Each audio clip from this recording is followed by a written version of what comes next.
ఈ రోజున జగన్ రాయి పడింది, జగన్కి గాయమైతే రాష్ట్రానికి గాయమైందని మాట్లాడుతూ ఉన్నారు. 15 ఏళ్ల అమర్నాథ్ అడ్డంగా కాల్చేస్తే 15 ఏళ్ల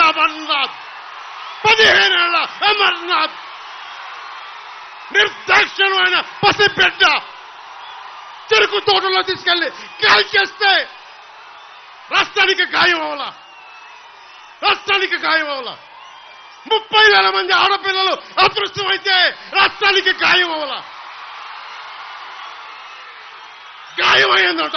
గాయం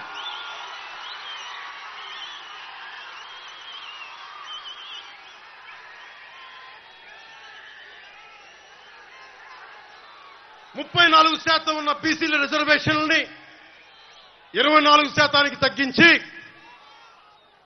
16,000 మంది బీసీ నాయకులు మనకి అన్ని స్థాయిల్లో అవకాశాలు కోల్పోయారు. నేను 8 మందికి ఎంపీలకు ఇచ్చాను, ఇంతమందికి బీసీలకు ఇచ్చాను. కానీ జగన్ చేసిన ద్రోహం అంబేద్కర్ స్ఫూర్తిని విఘాతం కలిగించింది. 16,000 మంది బీసీలకి నువ్వు 34 నుంచి 24% తగ్గించి బీసీలని అధికారం దూరం చేసావు. అది మర్చిపోకండి.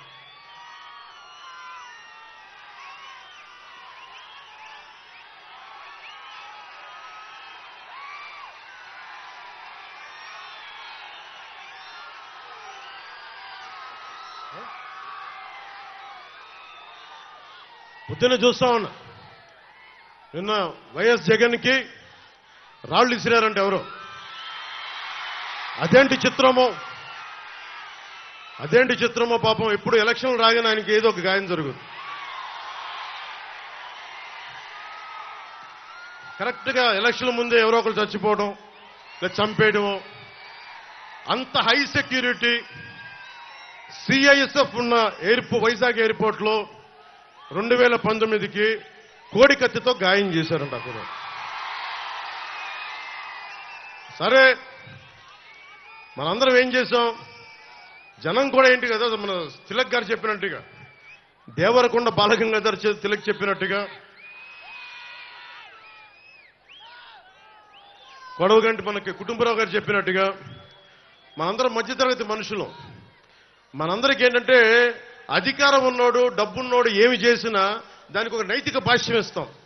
పాపం కాకినాడలో ఉండే ఒక మాఫియా డాన్ ఎవరిని కత్తితో పొడిచినా పాపం ఆయన ఏ పరిస్థితుల్లో పొడిచారో పాపనండి, పాపం చంపేశారు.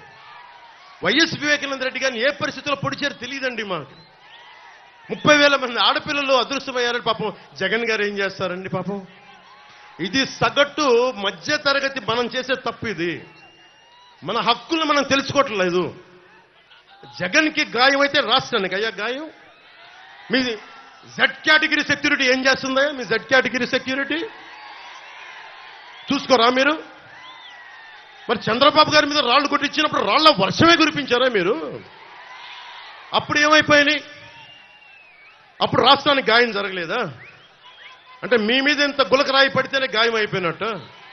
ఏమో ఎవడు చేశాడో. నా సంతాపం నాకు బాధ కలుగుతుంది. నన్ను అడిగారు ఈ రోజున స్టేట్మెంట్ ఇమ్మని చెప్పారు మా పార్టీ వక్తలందరూ. సార్, జగన్ గారికి ఇలా దెబ్బ తగిలింది అంటే నన్ను ఏం చేయమంటారన్న? ఆయనకి కొంచెం మీరు త్వరగా కోలుకోవాలని ఇవ్వంటే ఏమో అది నిజమో అబద్ధమో నాకేం తెలుసు.